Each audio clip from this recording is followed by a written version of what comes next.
ગણેશ ચોથ. ગણેશ ચોથની વાર્તા સાંભળવાથી દરેક દુઃખો દૂર થાય છે.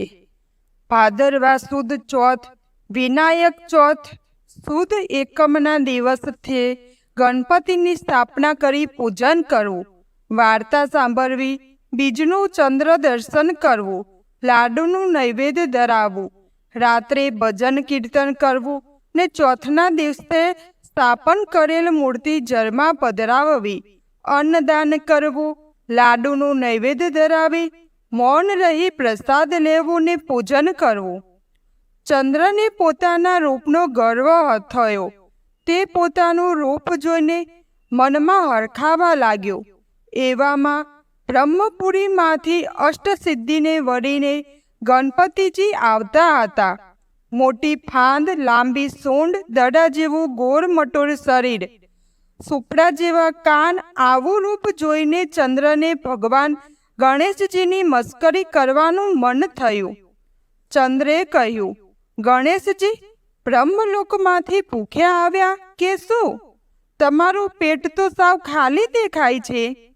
ગણેશજી સમજી ગયા કે રૂપની ચંદ્ર મસ્કરી કરે છે, છતાં તેઓ કશું પણ બોલ્યા વગર આગળ ચાલવા લાગ્યા. ચંદ્ર બીજી વખત બોલ્યો, આમ ધીમા ધીમા ચાલો છો તો કૈલાસમાં ક્યારે પહોંચશો?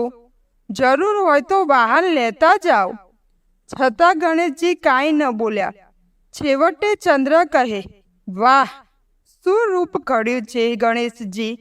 તમારું રૂપ તો વાહ ભાઈ વાહ, ક્યાંય જોટો જડે નહીં હો. કહી ચંદ્ર ખડખડાટ હસી પડ્યો. અત્યાર સુધી સહન કરી રહેલા ગણેશજીથી ન રહેવાયું. તેમણે કહ્યું, ચંદ્ર, તારામાં વિધિએ ખરેખર અનહદ રૂપ પડ્યું છે. તું ખરેખર રૂપારો છો, પણ એથી કાંઈ બીજાના રૂપની હાંસી કરાય નહીં. રૂપની ખુમારીમાં બીજાની ઠેકડી કરનાર અજ્ઞાની છે.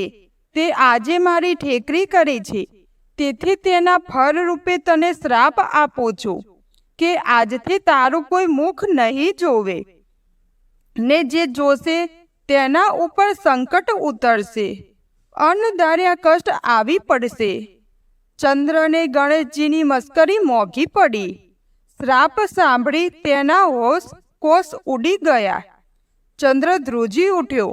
એને એની ભૂલ સમજાઈ ગઈ. એ રડવા જેવો થઈ ગયો.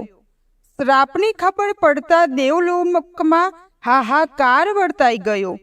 વાત બધે ચાલી કે ચંદ્રને જોશે તેના ઉપર અણધાર્યા સંકટ આવશે. હવે ચંદ્ર બિચારો કોને મોં બતાવે? શરમનો માર્યો એ તો કુમુદ કમરમાં સંતાઈ ગયો. ત્રિલોકમાં ચિંતા થવા લાગી. હવે અજવાળી રાત આવશે નહીં. રોજ રોજની અંધારી રાતો કેમ બેઠાશે? દેવો, ગાંધર્વો, ઋષિઓ સૌ વિચારમાં પડ્યા. નિવારણ માટે સૌ દેવો બ્રહ્માજી પાસે ગયા. બ્રહ્માજી કહે, ગણેશજીના શ્રાપના નિવારણ માટે શંકર અને વિષ્ણુ કોઈ સમર્થન નથી. હવે તો ગમે તેમ કરી ગણેશજીને મનાવો તો જ આ શ્રાપ નિવારણનો માર્ગ જડશે. બધા દેવો મહાદેવજી પાસે ગયા અને પૂછ્યું, પ્રભુ, કૃપા કરી અમને જણાવો કે ગણેશજીને પ્રસન્ન કરવા શા ઉપાયો કરવા? મહાદેવજી કહે, ભાદરવાની અજવાળી એકમથી ચોથ સુધીમાં સારા દિવસે ગણેશજીની સ્થાપના કરવી. ચોથના દિવસે પૂજન કરી લાડુ, માલપુઆ, શ્રીફળ, ધૂપ, દીવા આદિથી નૈવેદ્ય ધરાવવું. સાંજે સ્થાપના કરેલી ગણપતિની મૂર્તિ જળમાં પધરાવવી. ભક્તિભાવે ગણપતિના જાપ કરવા. આમ ગણેશજીનું વ્રત કરવાથી તેઓ જરૂર પ્રસન્ન થશે.